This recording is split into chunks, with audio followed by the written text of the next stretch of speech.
ठीक है, नहीं खाना नहीं छोड़ना, फ्रूट ले लेना। सीना तो नहीं तो खाती हो चाची, तो खाना भी खाती है। बाबू के लिए ना कोई काम। হ্যালো বন্ধুরা, দিল্লি প্রবাসী কলকাতার বাবলি চ্যানেলে আপনাদের স্বাগত জানাই। প্রথমে একটুখানি ক্লিক দেখতে পেয়েছি, এই যে না আমার হাজব্যান্ডের একটু হাতে চোট লেগেছিলো, মানে একটু সামান্য ছোটো মতো একটা অ্যাক্সিডেন্ট হয়ে গেছিলো। এর জন্য এই আশুর বর আশুর মা আসছে দেখতে। তো আমার ছেলে না এরকমই ভিডিও নিয়েছিল। তো আমি বলছি চলো এইটা একটা স্মৃতি থাকবে, কখন নিয়েছে জানি না, আর এর জন্য দিচ্ছি। এ দেখো আশুর মা বসে, আশুর ছেলে ঘুমাচ্ছে তাও নিয়েছে। কিন্তু যেই বাচ্চা মানুষ যেরকমই বানিয়েছে খুব সুন্দর, কিন্তু এটা স্মৃতি থাকবে যে আমাদের বাড়িতে আসছিল। তো আমি খাবার বানিয়েছিলাম, খাবারের মধ্যে ছিল কাঁঠালের তরকারি, তারপরে নান, তারপরে ওরা খিচুড়ি খেতে ভালোবাসে, তো আমাদের কলকাতার স্টাইলে মশলা খিচুড়ি, রায়তা, তারপরে স্যালাড, তারপরে পাঁপড়, আমের চাটনি।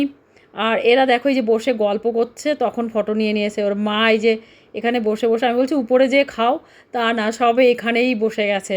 তো এই যে ছেলে উঠেছে, ছেলেরা আমি আবার একটু দুধ বানিয়ে দিলাম। তো ছেলের এই যে খাওয়াচ্ছে ওর মা, তো মাখানা টাখানা পিষে টিষে ওর লাস্টে যাওয়ার সময় যে চা খাচ্ছে, ব্যাস এই ভিডিও ছিল। এটা জাস্ট স্মৃতি। নেক্সট ভিডিওর জন্য অপেক্ষা করা।